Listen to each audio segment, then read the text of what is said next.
ठीक है, चलिए विष्णु जी आपकी भी बात देखेंगे।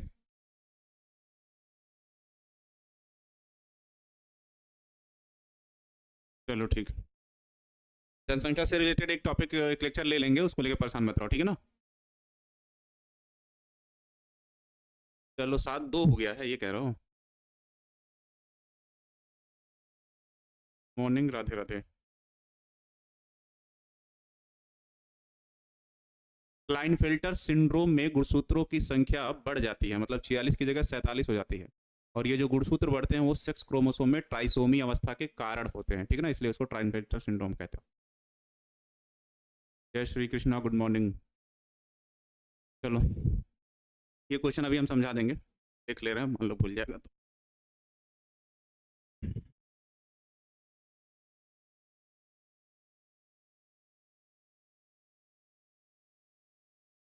चलो, अभी जो कल हम लोगों ने पढ़ा था पिछले लेक्चर में, वहाँ कम्युनिटी या समुदाय तक पहुंचे थे हम लोग, ठीक है ना। कम्युनिटी या समुदाय तक पहुंचे थे, और उसके बाद आज उसी के आगे बढ़ेंगे। और कम्युनिटी और समुदाय में हम लोगों ने क्या किया था, उसकी परिभाषा लिख ली थी, और उसके अंतर्गत क्या क्या पढ़ा जाएगा आज उसकी बात की जाएगी, ठीक है ना।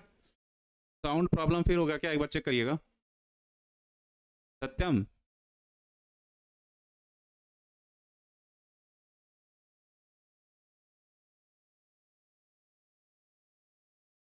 नहीं होगा रुपेश जी, एक बार आवाज़ देखिए, आवाज़ बच्चे। हेलो, चल रहा है? कोई रहने दो तो, आवाज़ दिक्कत। चलो, चलो ठीक है, क्लास को शुरू करते हैं, ठीक है ना। साउंड ठीक है सर।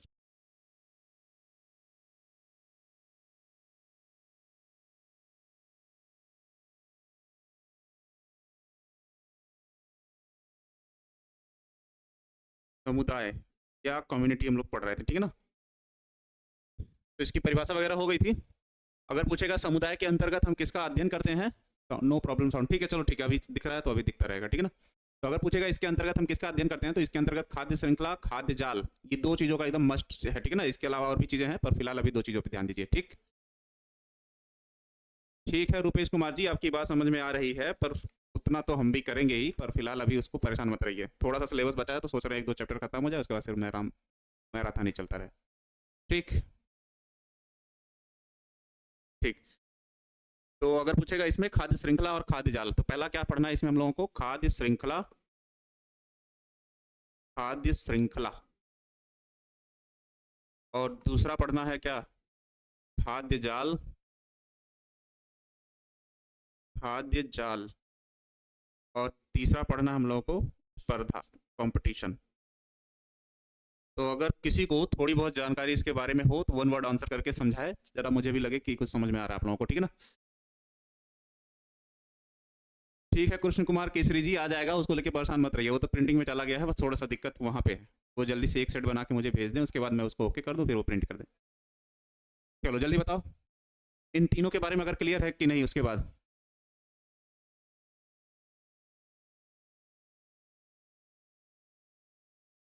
पीडीएफ तो कब का भेज। गुड इवनिंग सर लिख रहा है बाबू, ये चैप्टर ही ऐसा है जिसमें आप लोगों का बात ज़्यादा सुनना पड़ेगा, ठीक है ना। उसको लेके परेशान मत रहिए, कमेंट पे ज़्यादा ध्यान दे रहे हैं। थियरी वाले चैप्टर में ज़्यादा बात करना ही पड़ेगा, इस बात का ध्यान रखना। मैं लिख दूँ इधर मुँह करके, उससे कोई मतलब नहीं होगा, ठीक। खाद्य श्रृंखला, या इसी को क्या कहेंगे हम लोग, फूड चेन। इसमें लिखोगे क्या, इसमें लिखोगे पारिस्थितिकी तंत्र का वह संरचना जिसमें भोजन का क्रम निश्चित रहता है, मतलब एक जीव दूसरे जीव पर भोजन की क्रिया के लिए क्या है, आश्रित है, ठीक है ना। तो उस क्रिया को हम लोग क्या कहेंगे, खाद्य श्रृंखला। तो इसमें लिखोगे क्या, पारिस्थितिकी, पारिस्थितिकी तंत्र की वह संरचना, तंत्र की वह संरचना जिसमें, जिसमें भोजन का क्रम, जिसमें भोजन का क्रम निश्चित रहता है, साथ में लिखते रहो, निश्चित रहता है, उसे पारिस्थितिकी तंत्र, सॉरी खाद्य श्रृंखला कहते हैं, खाद्य श्रृंखला कहते हैं। ये 2-2 नंबर के क्वेश्चन आते रहते हैं, तो उस बात को लेकर परेशान मत रहना, ठीक है ना। उदाहरण के तौर पर हम लोग क्या लिखेंगे, जैसे जैसे क्या लिखोगे, उत्पादक को खाएगा उपभोक्ता और उपभोक्ता को खाएगा कौन, अपघटक। ठीक, उत्पादक में हमेशा कौन आएंगे, पेड़ पौधे, पेड़ पौधे, पेड़ पौधों को कोई शाकाहारी जीव खा रहा है, मान लो कह रहा है क्या, टिड्डा। ठीक, टिड्डे को कौन खा रहा है, मान लो मेंढक, मेंढक को कौन खा रहा है, सर्प, और सर्प को कौन खा सकता है, अपघटक के रूप में मोर, क्योंकि वो मर जाएगा तो उसके शरीर को खाने का कार्य कौन कर रहा है, मोर। तो ये कौन सा हो जाएगा, ये हो जाएगा उत्पादक। पेड़ पौधे हमेशा क्या होंगे, उत्पादक। ठीक, टिड्डा क्या हो जाएगा, प्राथमिक उपभोक्ता, प्राथमिक प्राथमिक उपभोक्ता। ठीक, मेंढक कौन सा हो जाएगा, द्वितीयक उपभोक्ता। ठीक, सर्प क्या हो जाएगा, उच्च वर्ग का उपभोक्ता, उच्च वर्ग का उपभोक्ता। वो एनर्जी ट्रांसफर अगले चैप्टर में अच्छे से समझाएंगे कैसे होता है। और मोर क्या हो जाएगा, अपघटक, यहाँ पर। ठीक ना, मोर भी कभी ना कभी उपभोक्ता में आ सकता है, पर जो श्रेणी आप बनाते चलेंगे उस हिसाब से उसको देखना कि कौन अपघटक है और कौन है। सर अपघटक क्या होता है, जैसे मान लो कह रहा है कि रोड पे अक्सर तुम लोग देखते होगे कि जानवर वगैरह का अगर एक्सीडेंट हो गया है, ठीक है ना, तो उसकी बॉडी रोड पे पड़ी हुई है, लेकिन कुछ दिनों के बाद जाके देखते होगे या तो उसके ऊपर से गाड़ियां निकलती जा रही हैं, तो उसके शरीर छोटे छोटे खंडों में विभाजित होकर इधर उधर फैल जा रहा है, या उसमें बहुत सारे फंगस, बैक्टीरिया, वायरस लग जाते हैं जो उसके शरीर को या कोशिकाओं को धीरे धीरे सड़ा कर क्या करते हैं, खत्म करते हैं। तो प्रकृति में जो अपघटक होते हैं वो क्या करते हैं, वस्तुओं को सड़ा गलाकर क्या करते हैं, नष्ट करने का कार्य करते हैं, जिससे वातावरण में प्रदूषण की क्रिया क्या होती है, कम होती है। ठीक है ना, चलो ठीक है भाई साहब, आप लोग परेशान मत रहिए, आपको एग्जाम की परेशानी मेरी भी है। 15 अक्टूबर तक सिलेबस खत्म करने के पश्चात सिर्फ मुझे थियरी नहीं पढ़ाना है, सिर्फ मैराथन लेना है, objective subjective, marathon objective subjective, 4 महीने तक, ठीक ना, एग्जाम तक कहने का मतलब। तो मेरी भी प्रॉब्लम है वो, तो मैं उसको करूंगा, तो अभी आप लोग परेशान मत रहिए, ठीक है ना। ठीक है, चलो। आप कह रहा है कि जो खाद्य श्रृंखला होगी ये तुम्हारे बुकलेट में या 2-3 तरीके से पूछा होगा, ठीक है ना। एक पूछा होगा स्थल का खाद्य श्रृंखला, एक पूछेगा जल की खाद्य श्रृंखला, ऐसे करके, ठीक है ना। चलो अगला क्वेश्चन हम लोग लेते हैं इसी में कि खाद्य श्रृंखला को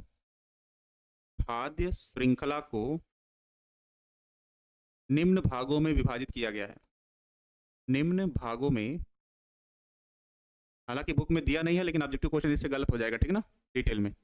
निम्न भागों में विभाजित किया गया है, विभाजित किया गया है, किया गया है। पहला मान लो स्थल खाद्य श्रृंखला, खाद्य श्रृंखला, और यही तुम्हारा पिरामिड जब आएगा तो उसको भी इसी हिसाब से खाद्य श्रृंखला के आधार पर ही पिरामिड वाले चैप्टर में जब पढ़ोगे, ठीक है ना, स्थल पे रहने वाले जीवों की खाद्य श्रृंखला का पिरामिड बनाइए या जलीय जीवों का पिरामिड बनाइए, उस हिसाब से। 23 सितंबर से एग्जाम है, 10 सितंबर। ठीक है वाहिद वसीम जी, परेशान मत होइए, ठीक है ना। ठीक, चलो। तो स्थल पे रहने वाले जीवों का बनाना होगा तो क्या बनाओगे, खाद्य श्रृंखला। पहले तो उत्पादक ही आएगा, उत्पादक। दूसरा होगा उपभोक्ता, जो भोजन को खाता है, उपभोक्ता। और तीसरा होगा अपघटक। तो इसमें ऐसे जीवों का नाम लिखोगे जो स्थल पर पाए जाते हैं, या जलीय जीवों का नाम नहीं लिखोगे, और ऐसे जीवों का नाम भी नहीं लिखोगे जो वृक्षों पर अपना जीवन व्यतीत करते हैं, ठीक है ना। चलो ठीक, उत्पादक में हमेशा कौन आएंगे, पेड़ पौधे, क्योंकि ये प्रकाश संश्लेषण की क्रिया द्वारा क्या करते हैं, भोजन बनाते हैं, इसलिए इनको हमेशा रखोगे किसमें, उत्पादक में। और स्थल पर रहने वाले जीवों में टिड्डा, अभी लिख ही रहे थे, मेंढक, मेंढक लिख सकते हैं हम लोग, मेंढक। मेंढक को कौन खा रहा है? सर्प। तो यहीं पे इसको खत्म कर लो, ये हो जाएगा क्या? उत्पादक।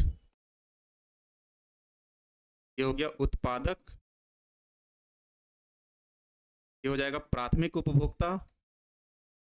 प्राथमिक उपभोक्ता। ये हो जाएगा क्या? द्वितीयक उपभोक्ता। द्वितीयक उपभोक्ता। और ये हो जाएगा अपघटक। चलो यहाँ तृतीयक कर लो, एक नहीं, उच्च श्रेणी का। उच्च श्रेणी, टॉप कंज्यूमर, हिंदी कंफ्यूजन हो जाए। उच्च श्रेणी का उपभोक्ता। और इसको भी हम लोग लिख सकते हैं एक स्टेप में, अपघटक में जीवाणु, जब ये मर जाएगा, ठीक है ना, विषाणु, कवक, प्रोटोजोआ, या इसी में हम लोग लिख सकते हैं यही क्या हो जाएगा? अपघटक। तो ये तुमको बनाना पड़ेगा, ठीक है ना, इस बात का ध्यान रखना भी, रिसर्च थोड़ा साइड होकर लिखिए, नोट भी बनाना है। देखो 2 नंबर के लिए तुमको थोड़ा अच्छा कंटेंट तो लिखना ही पड़ेगा, ठीक है ना, ऐसा ना हो कि वो उसको लगे कि नहीं यार ये कंप्लीट नहीं है, इसमें कुछ चीज़ें गड़बड़ है। ठीक, अपघटक में मोर सही है, पर तुम जो बनाए रहोगे उस हिसाब से लिख सकते हो, ठीक है ना। सांप भी मर जाएगा तो उसके जगह पे तुम बैक्टीरिया वायरस उसको सड़ा के खत्म कर देंगे। 10th क्लास में था, पर इस तरीके से नहीं होगा, ये स्टेप नहीं रहा होगा, ठीक है ना, स्थल पर रहने वाले या जलीय जीवों पर रहने वाले। ठीक, हाँ बाज तो लिख ही सकते हो। ठीक है, अब एक बना लो जलीय जीवों का, एक बना सकते हो जलीय जीवों का खाद्य श्रृंखला। खाद्य श्रृंखला, जलीय पौधे भी होते हैं, तो वहां पे भी आएगा क्या? उत्पादक।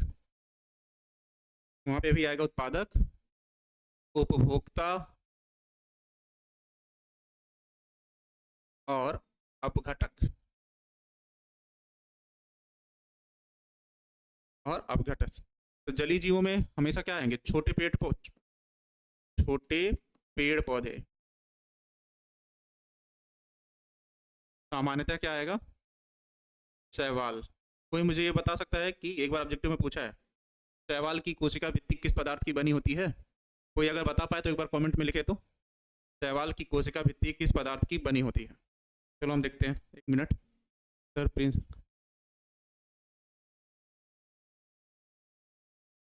पीछे के पार्ट बहुत भूल चुके हैं यार। देखो एक चीज़ मैं पहले बता दे रहा हूँ, अगर मैं पढ़ाऊंगा तो वो नहीं भूलेगा, उस बात को लेकर एकदम परेशान मत रहो तुम लोग, ठीक है ना। नहीं, डॉग नहीं ले सकते, ठीक है ना, वो हमेशा उपभोक्ता में ही आएगा, कुत्ता। चलो ठीक है। कीटोन, सेलुलोज ना, नहीं गलत है, नहीं सेलुलोज पूरी तरीके से गलत है। कापर, सोलोजी मतलब सेलुलोज गलत है, ऑब्जेक्टिव क्वेश्चन दिया था तुम्ही लोगों में। स्थलीय श्रृंखला में घास, बकरी, मनुष्य लिख सकते हो, कोई बात नहीं। पेक्टिन, नहीं पेक्टिन भी नहीं है। सही है वैसे सोनी खातून जी, पर पूरी तरीके से नहीं मान सकते हो, सभी सवालों के लिए वो वर्ड नहीं यूज किया जाता। कहीं लिखना हो तो लिख लो, अगर लिखा होगा क्वेश्चन में पौधों की कोशिका भित्ति किस पदार्थ की बनी होती है, तो वो बना होता है सेलुलोज का, सेल्यूलोज का। ठीक, और अगर कहेगा कवक कोशिका भित्ति किस पदार्थ की बनी होती है, तो उसे कहोगे काइटिन का। ठीक, और अगर पूछेगा शैवाल की कोशिका भित्ति, ये कहीं लिख लो, हम अभी मिटा देंगे इसको। शैवाल की कोशिका भित्ति किस पदार्थ की बनी होती है, तो वो बना होता है पेप्टाइडोग्लाइकान का। जो सारे नाम आप लोग लिख रहे हैं, सेलुलोज, हेमिसेलुलोज, पेक्टिन, इन सबको पेप्टाइडोग्लाइकान कहते हो। पेप्टाइडोग्लाइकान का, ग्लाइकान का, पेप्टाइडोग्लाइकान। 12th के लेवल पे ये ऑप्शन सही माना था वो, ठीक है ना। चलो, तो छोटे पेड़ पौधे जैसे शैवाल, उसको कौन खा रहा है? उपभोक्ता के तौर पर। छोटे कीड़े मकोड़े, तालाब में होते हैं भौरे वगैरह, छोटे कीड़े मकोड़े, इसको कौन खा रहा है? छोटी मछली, छोटी मछली। छोटी मछली को कौन खा सकता है? बड़ी मछली, बड़ी मछली। और फिलहाल इसको हम मिटा रहे हैं, और अगर मिटाना नहीं चाहते हैं तो इसको एक किनारे कर दें, ठीक है ना, नोट में कहीं लिख। बड़ी मछली, और बड़ी मछली को खा सकता है, जलीय जीवों की बात कर रहा हूँ, ठीक है ना। ये मर जाएगी तो इसको तो बैक्टीरिया वायरस फंजाई खा ही लेंगे। बैक्टीरिया, वायरस, फंजाई, प्रोटोजोआ में अमीबा वगैरह आता है, प्रोटोजोआ एक्सेट्रा, ये हो जाएंगे क्या, ये हो जाएंगे उत्पादक, ये हो जाएगा प्राथमिक उपभोक्ता, प्राथमिक उपभोक्ता, इसको कहोगे द्वितीयक उपभोक्ता, छोटी मछली को, बड़ी मछली को लिखोगे क्या तृतीयक उपभोक्ता, या उच्च श्रेणी का उपभोक्ता लिख लोगे, उच्च श्रेणी उपभोक्ता, और इन सबको लिख लोगे क्या अपघटक, इन सबको क्या लिखोगे अपघटक, ठीक है ना। ठीक है, अभी हम समझा दे रहे हैं। अगर अगर पूछेगा 2 नंबर में पूछ रहा है समुदाय या पारिस्थितिकी तंत्र की, सॉरी समुदाय या क्या बोलते हो कम्युनिटी किसे कहते हैं, तो समुदाय या कम्युनिटी में तुमको इतना लिखना पड़ेगा कि समुदाय की परिभाषा कल हमने क्या लिखी थी, जब एक ही स्थान पर एक ही प्रकार के या अनेक जातियों के एक साथ जीवन व्यतीत करते हैं तो इस क्रिया को क्या कहते हो, समुदाय कहते हो, जो 2 तरीके का हो सकता है, ठीक है ना। फूड चेन या फूड वेव, सॉरी आप स्पर्धा 3 प्रकार का, तो फूड चेन अगर अलग से पूछ रहा है तो इतनी चीजें हमको लिखना पड़ेगा खाद्य श्रृंखला के बारे में। क्वेश्चन बैंक मत लो, मैं यही कह दे रहा हूं अभी, क्वेश्चन बैंक अगर तुम मेरी पूरी क्लास कर रहे हो मैराथन वगैरह से तो उसकी ज़रूरत नहीं पड़ेगी। लॉन्ग आंसर अलग से मैराथन, शॉर्ट आंसर उसका अलग से लेंगे, सब्जेक्टिव अलग से लेंगे, और ऑब्जेक्टिव अलग से लेंगे, इतने लेके परेशान मत रहना, ठीक है ना। क्वेश्चन बैंक की तुमको ज़रूरत नहीं पड़ेगी अगर जितना हम पढ़ा रहे हैं उतना नोट कर रहे हो तो, ठीक है ना, इस बात का ध्यान रखना। क्वेश्चन बैंक में पैसा मत फंसाओ, और अगर जो हम पढ़ा रहे हैं उसको तुम खुद लिखोगे, ठीक है ना, तो तुम्हारे लिए वो एक ऐसा नोट्स तैयार होगा बढ़िया से 4 महीने के अंदर कि तुमको याद भी हो जाएगा और तुमको पता भी रहेगा कि एग्जाम में कितना मुझे लिखना है लंबा आंसर, तो तुम्हारी लिखने की भी प्रैक्टिस हो जाएगी, ठीक है ना। हाँ, मरने के बाद ही तो अपघटक उसको नष्ट करेगा, अपघटक जिंदा थोड़ी खा लेगा हमें, जैसे तुम लोग क्वेश्चन पढ़े होगे कि जिंदा आदमी पानी में डूब जाता है लेकिन मरने के बाद तैरने लगता है, तो रीजन ये होता है कि हमारे शरीर में जो भी बैक्टीरिया वायरस होते हैं, ठीक है ना, उससे क्या होगा, बैक्टीरिया वायरस जो भी होते हैं वो हमारे शरीर की कोशिकाओं को अंदर से खाने लगते हैं, जिसके कारण हमारे शरीर में क्या होने लगता है, ठीक है ना, बहुत सारे गैसेज रिलीज होने लगते हैं, तो हमारा शरीर फूल जाता है, तो हम लोग तैरने लगते हैं, तो मरने के बाद ही बैक्टीरिया वायरस उसको खाना शुरू करेंगे, ठीक है ना। प्रीति यादव जी आप ले सकती हैं अगर आपको लेने की जरूरत है, फिलहाल मुझे नहीं लगता कि क्वेश्चन को बैंक की जरूरत पड़ेगी। चलो ठीक है,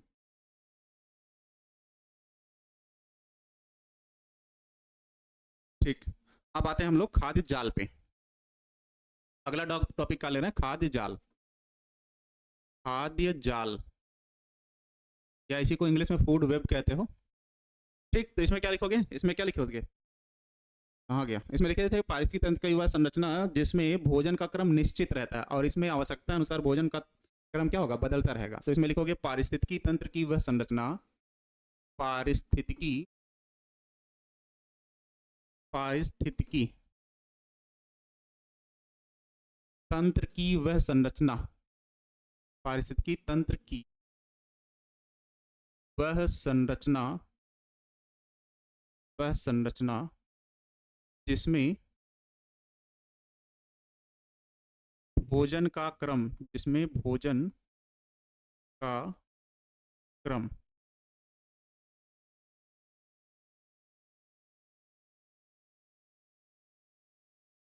एक मिनट रुक जाओ बाबू, आप लोगों को हम बता दे रहे हैं कि कैसे आप लोगों को याद हो जाएगा, अभी से पैनिक नहीं होना चाहिए, एग्जाम की भी बहुत सारी तैयारियों के लिए आपके पास समय है, ठीक है ना, सारे सब्जेक्ट की बात कर रहे हैं हम, आपको बताया एक तरीका बताते हैं कैसे याद होगा।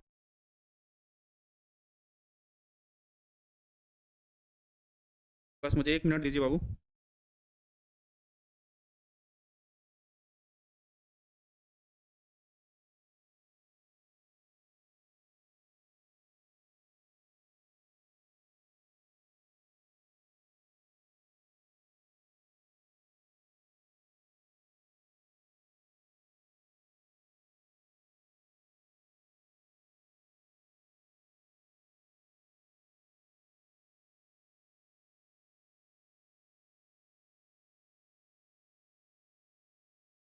परिभाषा लिख दें, उसके बाद हम देते हैं इसको, ठीक है ना। पारिस्थितिक तंत्र की वह संरचना जिसमें भोजन का परिवर्तित समय नहीं जाएगा, परिवर्तित होता रहता है, उसे खाद्य जाल कहते हैं, खाद्य जाल कहते हैं। उदाहरण के तौर पे तो वही रहेगा, वो तो बदलेगा नहीं। उत्पादक, उपभोक्ता, अपघटक। पर ये लाइन आवश्यकता अनुसार क्या होगी, बदलती रहेगी। जैसे उत्पादक में तो हमेशा कौन से आएंगे, पेड़ पौधे, पेड़ पौधों को कौन खा रहा था, टिड्डा, टिड्डे को कौन खा रहा था, मेंढक, ठीक, मेंढक को कौन खा रहा था, सर्प, और सर्प को कौन खा रहा था, मोर, अपघटक के रूप में ले। लेकिन यहाँ कह रहा है कि ये क्रम नहीं हो सकता। हो सकता है, एक मिनट इसको थोड़ा नीचे कर लें, हो सकता है ये कि टिड्डे को गिरगिट भी खा सकता है,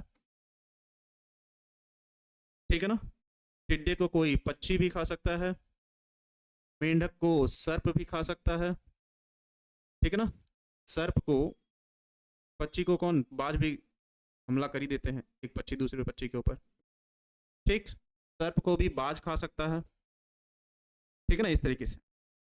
मोर को लोमड़ी खा सकती है, हमला कर देती है उस पर, ठीक है ना। तो भोजन का क्रम जब निश्चित नहीं रहेगा तो इसी क्रिया को हम लोग क्या कहेंगे, खाद्य जाल कहते हैं, ठीक है ना। एक मिनट, अब समय तो जरा हम भेज,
चलो यहाँ बताओ, एक हो गया कि नहीं, यहाँ तक हो गया, क्लियर है ना रिकॉर्डिंग क्लास नहीं है यार, सुहानी कुमार जी क्या बेइज्जती कर रहे हो, ऐसी कोई बात नहीं है।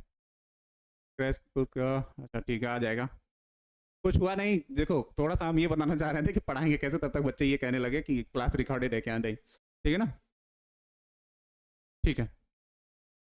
याद करने का तरीका ये बता रहे हैं कैसे तुमको चैप्टर याद होगा, आओ ना,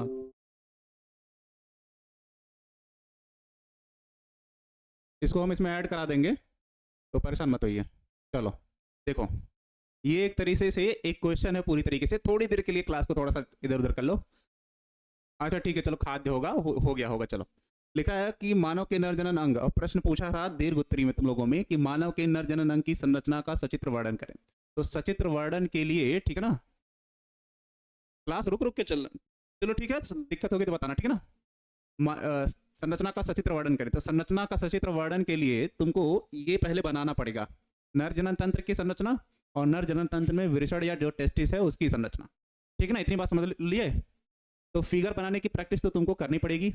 हाँ हेल्प, याद कैसे नहीं हो रहा हो उसकी बात कर रहे हैं, ये तो खैर अभी तुमको कठिन लग रहा होगा, लेकिन इसको स्टेप बाय स्टेप हम बनाए हैं, ठीक है ना, ऐसा नहीं है, ये मैं पहले जहाँ पढ़ाता था उसकी बात है, ठीक है ना। सर ये तो जानते हैं। याद करने के लिए तुम क्या करोगे, कुछ इसका फ्लो चार्ट ऐसे बनाओगे, एक किनारे से क्रम से, जैसे टेस्टिस या वृषण के बारे में लिखोगे तो लिखना होगा, क्या करोगे, देखो एकदम थियरी आसानी से याद हो जाएगी, उसको लेके परेशान नहीं होना पड़ेगा, ठीक है ना। ठीक है, खाद्य जाल नहीं होगा, खाद्य, ठीक है, अभी देख ले रहे हैं। फिर कह रहा है कि टेस्टिस या वृषण नर जनन अंग का क्या होता है, प्राथमिक जनन अंग होता है, जिसकी संख्या कितनी होती है, 2 होती है। कहाँ पाया जाता है, वृषण कोश में। वृषण कोश में कितने भाग होते हैं, 2 भाग होते हैं। क्यों, क्योंकि उसमें सेप्टा या पट नामक संरचना पाई जाती है, जिसके कारण वो 2 भागों में विभाजित होता है। जिसकी आंतरिक संरचना में इसका जो बाहरी आवरण है ट्यूनिका एल्बुजिनी और आंतरिक आवरण ट्यूनिका वेजाइनल्स कहता है, जिसके अंदर 250 टेस्टिकुलर लोब्यूल पाए जाते हैं और एक टेस्टिकुलर लोब्यूल में 1 से 3 सेमिनिफेरस ट्यूब्यूल्स पाए जाते हैं, जिनके मध्य में लीडिंग सेल पाया जाता है, जिनसे एक हार्मोन स्रावित होता है जिसको कहते हैं टेस्टोस्टेरोन। और यह हार्मोन किस क्रिया में? शुक्राणु जनन की क्रिया में सहायता प्रदान करता है, जिसके शुक्राणुओं का निर्माण होता है और एक बार में 3 से 4 मिलियन शुक्राणुओं का निर्माण होता है। अब ये इसकी थियरी हो गई जो हम बोले हैं, ठीक है ना? ठीक। और थियरी कहाँ से है? ये पूरा हिस्सा इतने का एक किनारे से किसके अंदर बंद है? स्क्रोटम नामक संरचना में। कहाँ लिखा है? यहाँ में, एवरेशॉर्ट कोर्स में, ठीक है ना? टेस्टिस की संख्या कितनी है? 2 है। कठिन नहीं लग रहा सर, पहले भी पढ़े हैं, क्वेश्चन भी बनाए हैं, तो अच्छी बात है, सही बात है, तो आराम से याद हो जाएगा, उसको लेके परेशान मत रहिएगा, ठीक है ना? एकदम बढ़िया से क्लियर, एकदम आराम से स्टेप बाय स्टेप पढ़ोगे, याद हो जाएगा। 4 महीना बहुत होता है, 3 महीना बहुत होता है एग्जाम के लिए, और वैसे भी तुम्हारा अक्टूबर नवंबर दिसंबर 3 महीना 90 दिन बहुत है तैयार करने के लिए, ठीक है ना? इस बात को लेके परेशान मत रहो। मिला जुला के 15-16 चैप्टर ही है ना, 3 महीने में कोई बड़ी बात नहीं है उसको खत्म करना, ठीक है ना? और वो भी अच्छे से, ऐसा नहीं कि बहुत फास्ट से, ठीक। उसी में फिर इसके संरचना के बारे में लिखोगे, फिर नरजनन को कितने भागों में डिवाइड किया गया, वो याद करने के लिए आराम से याद हो जाएगा, उसको लेके परेशान मत रहना, ठीक। चलो अब आते हैं अपने टॉपिक पे, खाद्य जाल। यहाँ पे थे हम लोग। अच्छा, ये वाला हिस्सा कह रहे थे, ये वाला, तो खाद्य जाल, तो खाद्य श्रृंखला में आराम से याद हो जाएगा, थोड़ा सा भरोसा रखो तुम लोग, बस मुझे ये सब चीजें खत्म करने दो, ठीक है ना? ये सब चीजें सब्जेक्टिव हैं, तो थोड़ा थियरी में समय लगेगा, ठीक है ना? आराम से, वो भी चीजें तुमको जितनी टफ दिख रही है उतना टफ है नहीं, वो एकदम आराम से याद हो जाएगा, उसको लेके परेशान रहो, ठीक है ना? सारी चीजें तैयार है मेरी तरफ से, बस थोड़ा सा दिक्कत ये है कि ये सोच रहे हैं कि अगर हम ऑब्जेक्टिव मैराथन या सब्जेक्टिव या ऑब्जेक्टिव लेने लगे तो हम पूरा 3 महीना वही लेते रहें, ताकि बायोलॉजी आसानी से तैयार हो जाए, इसलिए इसको सोच रहे हैं धीरे धीरे खत्म कर ले। और इसको धीरे धीरे खत्म करने का एक ही तरीका है, क्योंकि ये थियरी सब्जेक्टिव, एक बार इसको समझे से पढ़ लोगे तो याद रहेगा, याद कर लोगे तो भूल जाएगा, ठीक है ना? इस बात को ध्यान रखना, ठीक है? तो हम दिन भर में तुम्हारा 1 ही घंटा लेंगे, ज्यादा नहीं लेंगे, ठीक है ना? चलो इस बात को समझ लोगे। खाद्य श्रृंखला और खाद्य जाल में क्या अंतर होगा? खाद्य श्रृंखला में भोजन का क्रम एक निश्चित क्रम में चलता रहेगा और खाद्य जाल में भोजन का क्रम निश्चित नहीं रहेगा, ठीक है ना? इस बात का एकदम ध्यान रखना, ठीक। अगला है स्पर्धा या कंपटीशन। क्या है? कंपटीशन या स्पर्धा, स्पर्धा या कंपटीशन। तब मुझे ये बताओ, कंपटीशन किसके लिए है? अगर तुमको वहां जंगल में छोड़ दिया है तो तुम्हें सबसे ज्यादा कंपटीशन किससे है और क्यों है, और किस चीज के लिए, किस चीज के लिए तुम क्या करोगे? पहला चैप्टर भी है तैयार है, उसको लेकर परेशान मत। किस चीज के लिए तुम सबसे ज्यादा सर्वाइव करोगे? ठीक है, सब सब्जेक्ट पढ़ना है, पर एक ही दिन में सारे सब्जेक्ट थोड़ी पढ़ने हैं, तुमको धीरे धीरे पढ़ना है ना, रेशमा कुमारी जी। लॉन्ग आंसर किस चैप्टर से ज्यादा आएंगे, शॉर्ट आंसर किस चैप्टर से ज्यादा आएंगे, किस चैप्टर पे ज्यादा फोकस करना है, वो सब चीजें हम तैयार कर चुके हैं, उसको लेकर परेशान मत रहिए आप लोग, ठीक।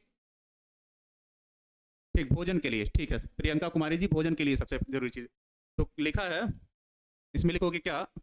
जब पारिस्थितिकी तंत्र में, जब पारिस्थितिकी, पारिस्थितिकी, ये चैप्टर जब तक तुम लोग खुद नहीं लिखोगे ये नहीं याद होगा, भूल जाएगा।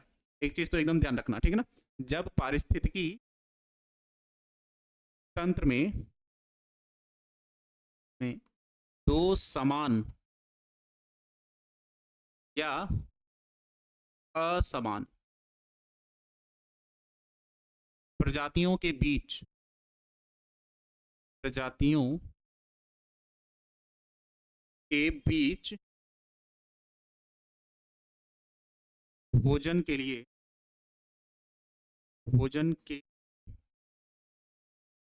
संघर्ष होता है, तो संघर्ष होता है तो से स्पर्धा कहते हैं, कहते हैं। आगे लिखो, यह संघर्ष, यह संघर्ष, यह संघर्ष जीवन के लिए होता है। भोजन नहीं मिलेगा तो वैसे भी जीवन समाप्त हो जाएगा, के लिए होता है। जितना अपने लैंग्वेज में लिखोगे बढ़िया से बना के, उतना अच्छा तुम्हारे लिए होगा वो। अब मुझे बस ये बताओ, ऑब्जेक्टिव क्वेश्चन में पूछा था, भोजन के लिए जो संघर्ष होता है वो समान प्रजातियों में सबसे ज्यादा होता है कि असमान प्रजातियों में सबसे ज्यादा होता है? मेन फोकस बोर्ड एग्जाम है, थियरी हमेशा धीरे धीरे ही पढ़ी जाए वही बढ़िया, ठीक है ना। भोजन के लिए झगड़ा करना सर जी, मुझे ये बताओ कि भोजन के लिए जो संघर्ष होता है वो समान प्रजातियों में हमेशा अधिक होगा कि असमान प्रजातियों में? चलो बताओ। समान प्रजातियों में प्रियंका कुमारी जी का आंसर आया है, दोनों में नहीं होगा। तुमको भोजन करना होगा तो तुम यहाँ जाके घर से मांगोगे कि शेर के मुंह से जाके नहीं वाला छीनोगे, ठीक है ना। तो घर पे भी तुम्हारे समान प्रजातियां हैं, ठीक है ना। समान प्रजातियों में सबसे ज्यादा भोजन के लिए संघर्ष होता है। आगे लिखो, ये होता है जिसमें जिसमें समान प्रजातियों में समान प्रजातियों में समान प्रजातियों में सबसे अधिक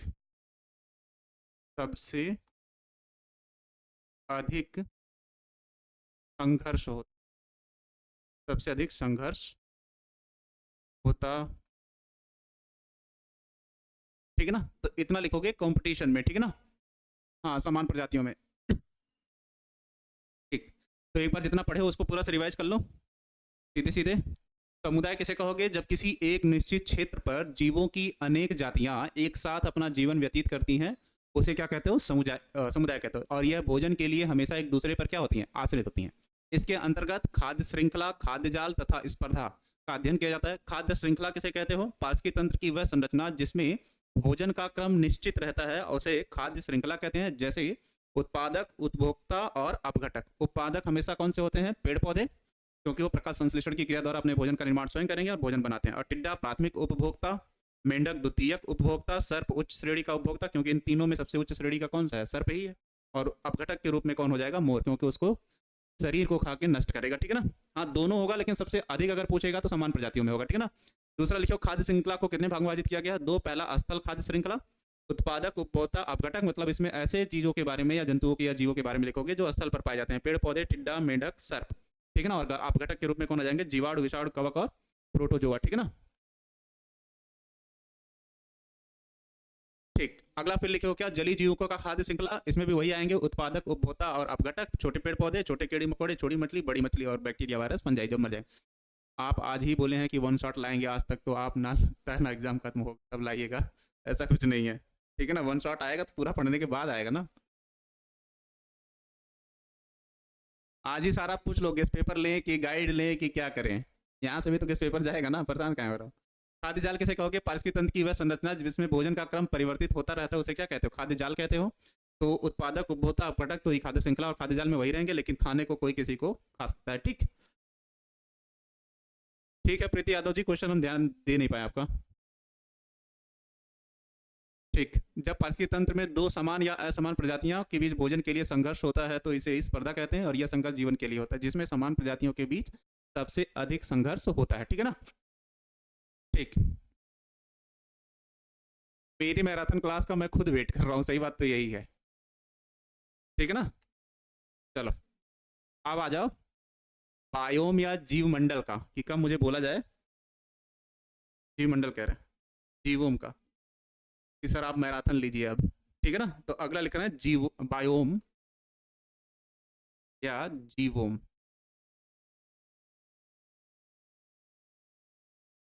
बायोम या जीवोम,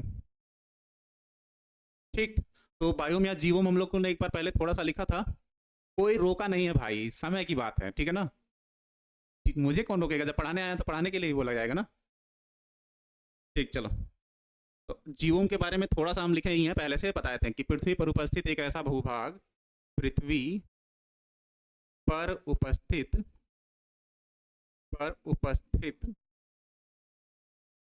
एक ऐसा भूभाग भूभाग जो पृथ्वी पर उपस्थित एक ऐसा भूभाग जो, क्या लिख सकते हो? जिसका वातावरण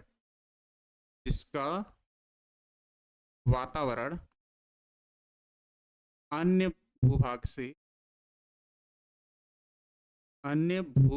से पूरी तरह भिन्न होता है, की तरह भिन्न होता है, उसे जीवोम कहते हैं। जीवोम कहते हैं। जैसे के तौर पे क्या लिख सकते हो, जैसे हम लोग लिखे थे क्या, रेगिस्तान, वर्षा, वर्षावन, दलदल वाली भूमि, वेटलैंड जिसको कहते हो, दलदल भूमि, पर्वत या पर्वतीय क्षेत्र लिखो, पर्वतीय क्षेत्र, ग्लेशियर जहाँ हमेशा बर्फ गिरता रहता है, एक्सेट्रा। ये अलग अलग क्षेत्र हैं जहाँ का वातावरण एक दूसरे से पूरी तरीके से मैच नहीं करता, तो उन क्षेत्रों को ही हम लोग क्या कहेंगे, उन क्षेत्रों को ही हम लोग कहेंगे क्या, जीवोम या बायोम। ठीक है मुकेश जी, कहिए, अच्छी बात है, ये तो बहुत अच्छी बात होगी मेरे लिए, कुछ लोग तो समर्थन में आए। कमेंट देख रहे हैं प्रिंस कुमार जी, आप ही की बात कर रहे हैं, कुछ नहीं भूलेगा। ठीक है अन्नी जी, अच्छी बात है। बायो का पेपर है मंडे को,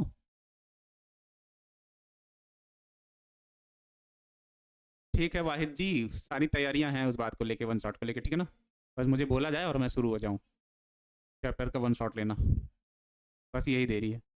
ये बात सही हो गया, इतनी बात समझ लो जीवोम। और इसको समझाने के लिए आप लोगों को याद होगा कि मैंने आप लोगों को समझाया था पृथ्वी की संरचना में कहाँ पर ज़्यादा गर्मी, कहाँ पर ज़्यादा वर्षा, कहाँ पर सबसे अधिक जैव विविधता। उदाहरण के तौर पे कुछ इस तरीके से यहाँ बना दीजिएगा एग्जाम्पल में, कि पृथ्वी को दो बराबर भागों में बांटने वाली रेखा को क्या कहते हो, भूमध्य रेखा या 0 डिग्री लाइन, 0 डिग्री लाइन, ठीक। इसको क्या कहोगे, उत्तरी ध्रुव या नॉर्थ पोल, को क्या कहोगे, दक्षिणी ध्रुव या साउथ पोल। मुझे एक चीज का आंसर दो, ऑब्जेक्टिव क्वेश्चन पूछा था कि भूमध्य रेखा से ध्रुवों की तरफ जाने पर तापमान में क्या परिवर्तन होता है। Happy birthday Lal Bahadur ji. Question है, भूमध्य रेखा से ध्रुवों की तरफ जाने पर तापमान में क्या परिवर्तन होता है, चलो बताओ। विषुवत रेखा भी कहते हो, ठीक है, इक्वेटर लाइन भी कहते हो। भूमध्य रेखा से ध्रुवों की तरफ जाने पर तापमान में क्या परिवर्तन होता है, ठीक। गर्मी, भूमध्य रेखा से ध्रुवों की तरफ जाने पर तापमान में क्या परिवर्तन होता है। पढ़ रहे राखी यादव जी, हो सकता है निकल गया आपका कमेंट। डिक्रीज होता है, आंसर आया सोनी कुमारी का, जैसी सही बात है। तापमान में वृद्धि नहीं होती, कमी होती है। ध्रुवों से जैसे जैसे तुम कहाँ जाओगे, सॉरी भूमध्य रेखा से ध्रुवों की तरफ, तो यहाँ लिखोगे तापमान में कमी, ये ध्यान रखना, तापमान में कमी होती है। एक क्वेश्चन का आंसर दो, पारिस्थितिकी तंत्र या प्राकृतिक वातावरण के अनुसार भारत पृथ्वी के भूभाग के किस क्षेत्र में स्थित है। पृथ्वी के पूछा है, इस बात का ध्यान रखना। पारिस्थितिकी तंत्र के अनुसार भारत पृथ्वी के भूभाग के किस क्षेत्र में स्थित है। उस पौधे और पृथ्वी के बीच में क्या होता है, मतलब पृथ्वी के किस क्षेत्र में भारत स्थित है। ठीक है बोलिए इशिका कुमारी जी, अच्छी बात है, ठीक है ना। North side temperature decrease, south side temperature decrease, हाँ दोनों साइड डिक्रीज होगा। उष्ण कटिबंधीय क्षेत्र, तापमान में कमी, एशिया महाद्वीप, महाद्वीप नहीं पूछे, किस क्षेत्र में। इसी को अगर डिवाइड कर दिया जाए यहाँ से ऐसे, तो ये हो जाएगा ईस्ट, ये हो जाएगा क्या वेस्ट, ये हो जाएगा नॉर्थ और साउथ। तो इसी के बीच में यहाँ पर है क्या, इंडिया, ये ध्यान रखना, यहाँ पे है इंडिया। इंडिया हमेशा ऑब्जेक्टिव जब भी पूछेगा, ध्यान रखना, नॉर्थ ईस्ट में है। इंडिया हमेशा किस में है, नॉर्थ ईस्ट, न कि ईस्ट नॉर्थ करना, नॉर्थ ईस्ट में है भूभाग के, इस चीज़ का भी ध्यान रखना। डिग्री वाइज पूछेगा नहीं, ठीक है ना। हाँ हेमीस्फीयर, नॉर्थ हेमीस्फीयर में भी है, ऊपर वाले हिस्से को उत्तरी गोलार्ध या नॉर्थ हेमीस्फीयर कहते हो। कमेंट आ रहा है, पर कमेंट बहुत तेजी से आ रहा है इस समय, ठीक है ना। चलो अब इसी में पूछेगा, उत्तरी गोलार्ध में भूमध्य रेखा, कर्क रेखा और मकर रेखा, ये तो भारत के कितने राज्यों से होके जा रही है, 8 राज्यों से। तो इसको क्या कहते हैं, ट्रॉपिक ऑफ कैप्रिकॉर्न या कर्क रेखा, और ये नीचे से होके जा रही है, तो इसे कह रहे हो मकर रेखा, ठीक है ना, मकर रेखा।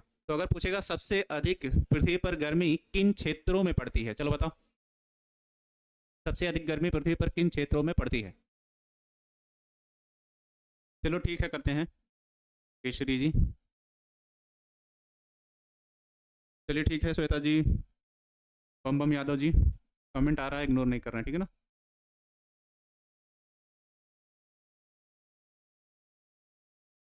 ठीक, चलो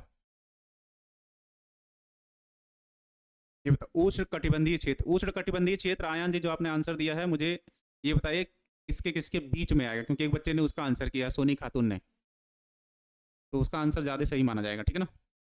उष्ण कटिबंधीय क्षेत्र किसके किसके बीच में आएगा।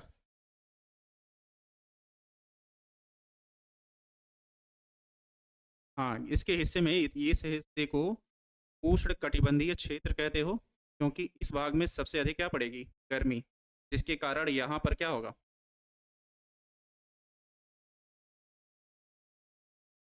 सबसे अधिक टाइप के जीवो मिलेंगे।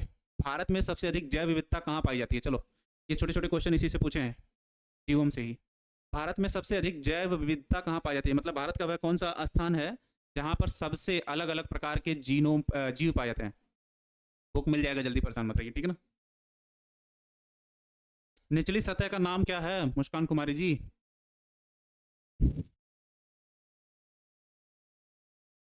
चलो बताओ जल्दी, भारत के किस क्षेत्र में सबसे अधिक जैव विविधता पाई जाती है। उत्तराखंड नहीं है, उत्तराखंड को फूलों की घाटी कहते हैं, ठीक है ना। पश्चिमी घाट श्रीलंका जो है वो 3 स्थान है जैव विविधता वाला, ठीक है ना, वो मुझे भी आता है। भारत में सबसे अधिक जैव विविधता कहाँ पाई जाती है, नहीं पश्चिमी घाट नहीं है, नहीं पश्चिमी घाट नहीं है, ये गलत कर दोगे तुम लोग, ये तो आसान हो सकता है, सबसे आसान क्वेश्चन था। भारत में सबसे अधिक जैव विविधता पाई जाती है केरल के साइलेंट वैली या शांत घाटी में, शांत घाटी में। वो जो पश्चिमी घाट श्रीलंका आप लोग लिख रहे हो वो नहीं है, ठीक है ना। पश्चिमी और पूर्वी जो लिख रहे हो वो नहीं है। कोई बताना चाहेगा पश्चिमी घाट श्रृंखला और पूर्वी हिमालय और एक और है, बताओ जरा तो, इंडो बर्मा, ये किसके उदाहरण हैं, 3 क्षेत्र हैं, वो हॉट स्पॉट है, ये ध्यान रखना जो आप लोग आंसर कर रहे हो, ठीक है ना। पश्चिमी घाट श्रृंखला वो हॉट स्पॉट वगैरह है, उसको हॉट स्पॉट कहते हैं, ठीक है ना। केरल की शांति घाटी में सबसे अधिक जैव विविधता पाई जाती है, वो जो आप लोग आंसर कर रहे हैं वो हॉट स्पॉट का आंसर कर रहे हैं। भारत में कितने क्षेत्र हॉट स्पॉट वाले घोषित हैं जहाँ सबसे अधिक क्या हो रहा है। ये कौन है, मोहन गोस्वामी, आप 12th गोरखपुर से हैं, मुझे तो नहीं लगता, हम भी तो वहीं से। ठीक, अभी खाली हेडिंग याद रखिएगा, बाकी उसके बाद देख लिया जाए। हाँ मोहन गोस्वामी जी, जो बच्चे आंसर कर रहे थे पश्चिमी घाट श्रीलंका वगैरह, वो हॉट स्पॉट है, ठीक है ना। अगर यही पूछ ले पृथ्वी के किन क्षेत्रों में सबसे अधिक जैव विविधता पाई जाती है, अभी भारत पूछ रहा था, और अगर पूछे पृथ्वी के किस क्षेत्र में सबसे अधिक जैव विविधता पाई जाती है, तब क्या टिक करोगे या क्या लिखोगे। चलो बताओ देखते हैं। केरल तो भारत का हो गया, केरल की शांति घाटी में सबसे अधिक जैव विविधता पाई जाती है, ठीक। पृथ्वी के किन क्षेत्रों के बीच सबसे अधिक जैव विविधता पाई जाती है। नहीं मॉक टेस्ट नहीं है यार, देखो याद तो रहना चाहिए ना, जरूरी थोड़ी है कि ऑप्शन रहे तभी दिखेगा सही आंसर। चलो बताओ। भारत में 3 हॉट स्पॉट हैं, फिलहाल 4 हो गए हैं, पर सिलेबस में आपके 3 ही दिया गया है।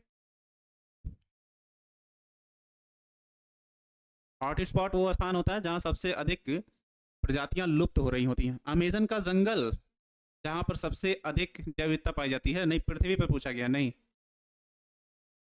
अमेजन का जंगल नहीं है, अमेरिका भी नहीं है, सीधे सीधे तुम यही टिक करोगे कर्क रेखा और मकर रेखा के बीच में, क्योंकि इस भाग में सबसे अधिक गर्मी पाई जाएगी, जिसके कारण उस क्षेत्र में सबसे अधिक जैव विविधता पाई जाएगी, बारिश भी होगा, ठीक है ना। अमेजन एक क्षेत्र नहीं है भाई, एक स्थान है वहाँ पे, ठीक है ना। पृथ्वी की बात हुई है, उष्ण कटिबंधीय क्षेत्र में, हाँ क्षेत्र पूछ रहे थे हम, ठीक। हाँ इको सिस्टम में तो वही पढ़ना है तुमको। चलो 1-2 क्वेश्चन और कर ले रहे हैं, 2 मिनट है। भारत में HIV को सबसे पहले कहाँ खोजा गया था, कोई बताए मुझे, पढ़े तो हो, जरा बताओ तो। भारत में HIV को सबसे पहले कहाँ खोजा गया था, देखिए कोई बताता है, पढ़ाए हैं हम, और किसने खोजा था ये भी बताओ। मेरे महामैराथन का एक बच्चा नाम लिखा है, बड़ा गजब। भारत में HIV को सबसे पहले कहाँ खोजा गया था। हाँ, सुनीति सोलोमन ने, आयान का आंसर आया सेक्स वर्कर में। स्थान पूछ रहे हैं, स्थान, स्थान कहाँ खोजा गया था? लखनऊ नहीं, मद्रास। सिद्धार्थ राज का सबसे पहले आंसर आया है मद्रास, मद्रास में खोजा गया था, ठीक है, 1986 में डॉक्टर सुनीति सोलोमन का अंकित। चलो, याद तो है तुम लोगों को। तो चैप्टर अब हम नहीं पढ़ाए हैं, वो हम पूछने वाले क्वेश्चन, ठीक है ना। चलो ये बताओ, डीएनए से आरएनए बनने की क्रिया को क्या कहते हैं और ये क्रिया कहाँ पर होती है? बंगाल नहीं है, मद्रास को चेन्नई कहते हो, ठीक। डीएनए से आरएनए बनने की क्रिया को क्या कहते हैं और यह क्रिया कहाँ संपन्न होती है? डीएनए से आरएनए बनने की क्रिया क्या कहलाती है और यह क्रिया कहाँ संपन्न होती है? ठीक है मुकेश कुमार जी, आपका नाम ले लिए। रिप्लिकेशन कहते हो या अनुलेखन कहते हो, ठीक है। कहाँ होता है ये क्रिया? ये क्रिया कहाँ होता है? ये तो सबको पता है, डीएनए से आरएनए बनता है, उस क्रिया को अनुलेखन कहते हैं। लैगेज एंजाइम का काम है डीएनए को जोड़ना। कहाँ होता है? कोई बच्चा आंसर नहीं लिख रहा, पर आंसर सबके आ रहे हैं, ट्रांसक्रिप्शन ट्रांसक्रिप्शन ट्रांसक्रिप्शन। ये क्रिया कहाँ संपन्न होती है? अनुलेखन, रिप्लिकेशन, ट्रांसक्रिप्शन। रिप्लिकेशन और अलग है, और ट्रांसक्रिप्शन। किसी बच्चे ने भी आंसर नहीं किया, कहाँ होता है? यो क्वेश्चन मार्क करके कोई है, उनका आंसर आया सेल में, न्यूक्लियस में होता है। ये कोई बच्चा आंसर नहीं किया। आरएनए कोशिका के किस भाग में पाया जाता है? चलो बताओ, आरएनए कोशिका के किस भाग में पाया जाता है? देखो तुम लोग पढ़े सब हो फिलहाल, ठीक है ना, पर रिवाइज नहीं किए, ये तो देख के ही लग रहा है। आरएनए राइबोसोम में पाया जाएगा बक ना। सब खिचड़ी कर दिए हो तुम लोग को पढ़े सब हो, पर सारी चीजें खिचड़ी कर दिया हो। साइटोप्लाज्म में अमन कुमार जी का आंसर आया, वही सही है अभी तक, बस। डीएनए से आरएनए बनता है, यह क्रिया ट्रांसक्रिप्शन या अनुलेखन कहलाती है, जो कोशिका के केंद्रक में संपन्न होती है। यह क्रिया 3 चरणों में पूरी होती है, जिसे इनिशिएशन, इलॉन्गेशन और टर्मिनेशन कहते हो, ठीक है ना। प्रारंभन, दीर्घीकरण और समापन। जबकि आरएनए से प्रोटीन बनता है, यह क्रिया कोशिका द्रव में होती है। यह क्रिया भी 3 चरणों में पूरी होती है, इनिशिएशन, इलॉन्गेशन और टर्मिनेशन, ठीक है ना। डीएनए से आरएनए बनने की क्रिया के लिए किस एंजाइम की आवश्यकता होती है? ट्रांसक्रिप्टेज एंजाइम की आवश्यकता। और आरएनए से कभी कभी डीएनए बन जाता है, इस क्रिया को रिवर्स ट्रांसक्रिप्शन कहते हो, जिसके लिए रिवर्स ट्रांसक्रिप्टेज एंजाइम की आवश्यकता होती है। Nucleolus and cytoplasm. न्यूक्लियोलस से 2 प्रोटीन रिलीज होते हैं, जिसको हिस्टोन और नॉन हिस्टोन प्रोटीन कहते हैं, जो डीएनए रिप्लिकेशन में हेल्प करता है, ठीक है ना। ब्यूटी कुमारी जी, तो बात तो वही तो कर रहे हैं। देखो पढ़ सारा लो वो ठीक है, पर तुम रिवीजन नहीं करोगे तो ये तो फिर तुम्हारे लिए नुकसान होगा, ठीक है ना। रिवीजन सबसे पहला स्टेप होना चाहिए तुमको किसी सीखने के लिए, ठीक है मनोज जी। चलो चलो, कल मिलते हैं इसी टाइम पे, और कल इसमें जो भी छोटी छोटी चीज़ें बची होंगी, ठीक है ना, जैसे द्विलिंगता, बहुरूपता, ये सब चीज़ों को खत्म करके फिर चैप्टर को खत्म किया जाएगा। फिर आ जाएगा पारिस्थितिकी तंत्र पे, फिर उसमें नाइट्रोजन चक्र, फास्फोरस चक्र, ये सब चीज़ें जो हैं उसको खत्म किया जाएगा, ठीक है ना। चलो, अभी जो थियरी है उसको थोड़ा थोड़ा पढ़ के वैसे खत्म किए रहो, ठीक है। चलो, हाँ देख के तो लग ही रहा सब खिचड़ी हो गया है तुम लोग। चलो ठीक है, कल मिलते हैं इसी टाइम पे। बाय, ख्याल रखो तब तक अपना। गुड, आपका दिन शुभ हो, मंगलमय हो।